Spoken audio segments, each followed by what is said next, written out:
The movie begins in 1967 as we see a woman performing a magic ritual for paying customers. She is contacting the dead wife of an old man, to the skepticism of a younger woman he is with. While she comforts the two of them that the woman is at peace, they get upset and storm out of the house when a shadowy woman lunges at them from behind the curtain. They storm out of the house as Alice, the woman performing the ritual, scolds her daughter for botching the fake performance. Apparently, Alice and her two daughters are running a scam. As she puts her kids to sleep, we learn that their father had passed away, leaving the three girls alone in the home. The older daughter, Paulina, then sneaks out of the house to attend a party with her friends. At the party, they find a Ouija board and begin to play. Apparently, the board is able to call spirits from the dead, but the only rule is to never play alone. When their mom barges in, the party is broken up and Paulina is sent home. The next morning, a young boy arrives at the home to walk Paulina to school. After Alice warns him with some stern words about behaving around her daughter, the three kids all leave for school. This leaves Alice alone for the afternoon, where she heads to the store and purchases a Ouija board. When she arrives at school to pick up her kids, we are introduced to Father Tom, who protects the little sister Doris from some bullies. Just like Alice, Father Tom was once married before his spouse sadly passed away.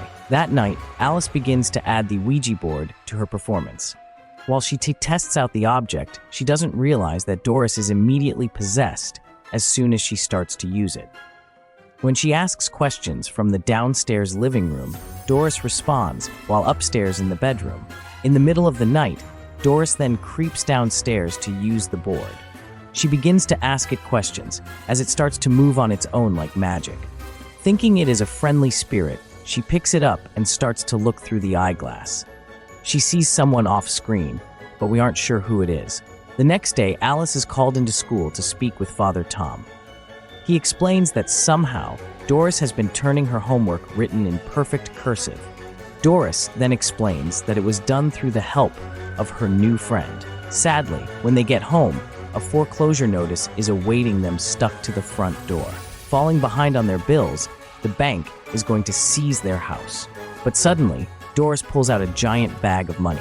Apparently, her mysterious new friend told her about the bag, hiding in the wall of the basement. Shocked, the three of them then use the Ouija board to call the spirits once again. They call out to their dead father, and to their shock, he actually responds. The family is understandably shocked, and they aren't sure how to react to it. Although skeptical, it gave them a fat stack of cash, so that probably helps. The family then continues to use the board while they get increasingly disturbed at the abilities being displayed by Doris.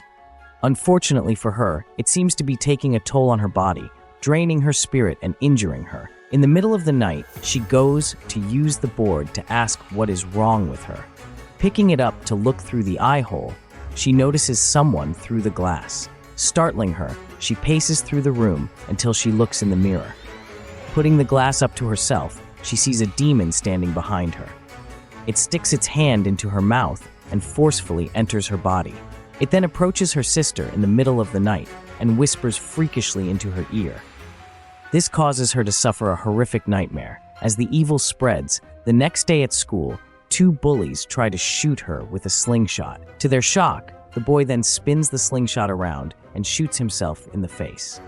He tries to resist, but he was forced to do so through the spirit within Doris. That night, Alice leaves the house to go on a date with Father Tom, leaving the two girls alone at home.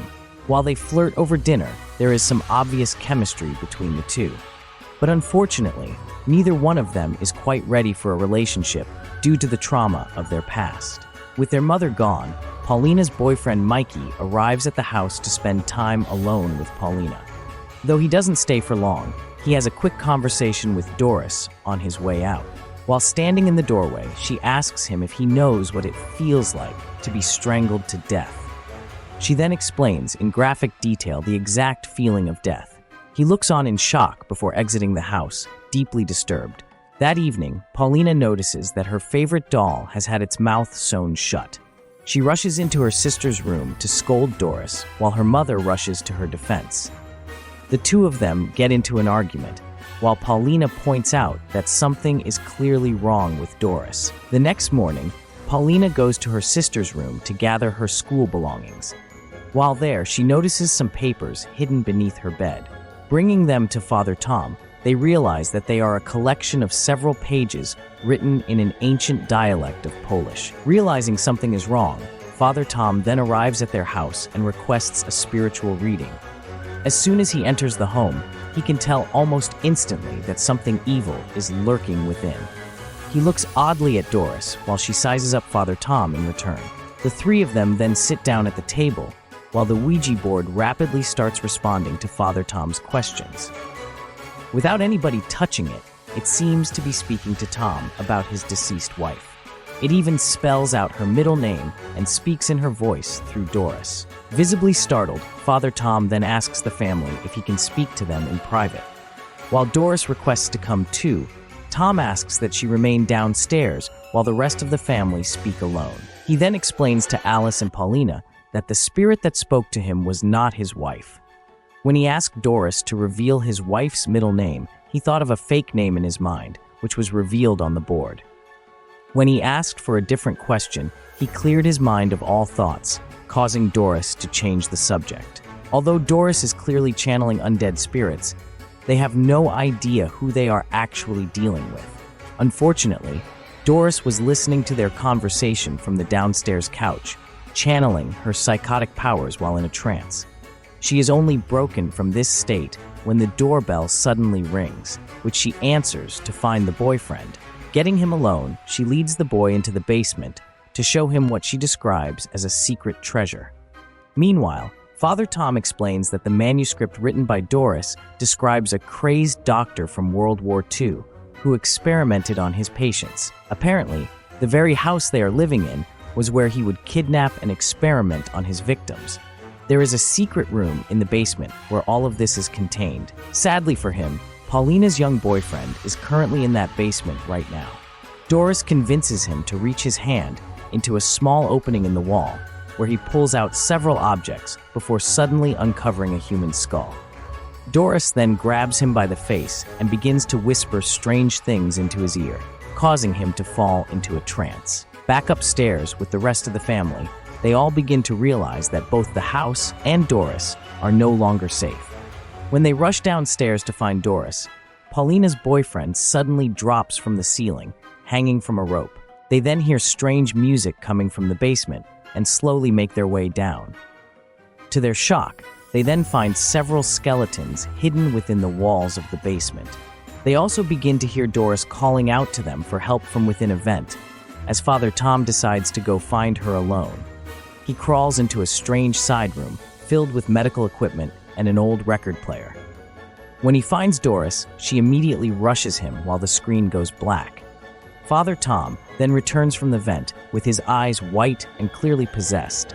Thankfully, he manages to fend off the possession and locks himself and Doris in the basement after pushing the rest of the family out.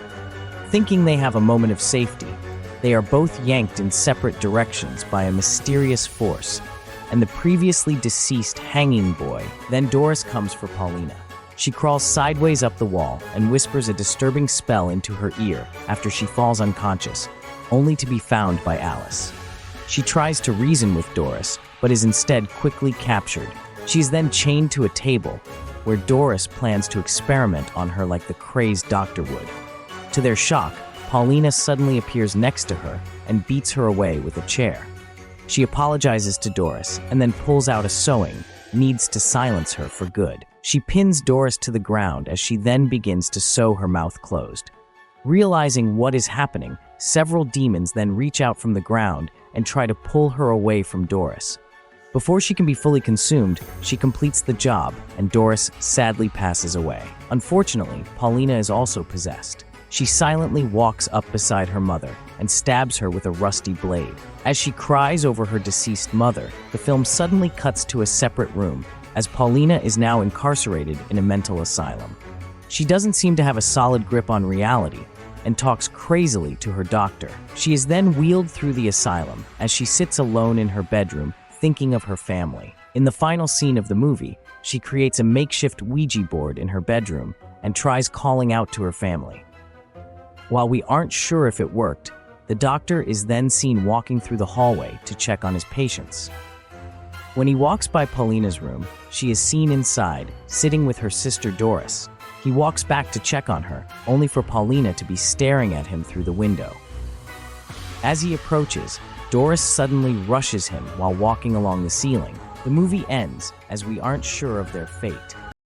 Thanks for watching the video. Please like and subscribe to the channel. It really helps me out when you do that. And of course, check out the other videos if you like watching recaps.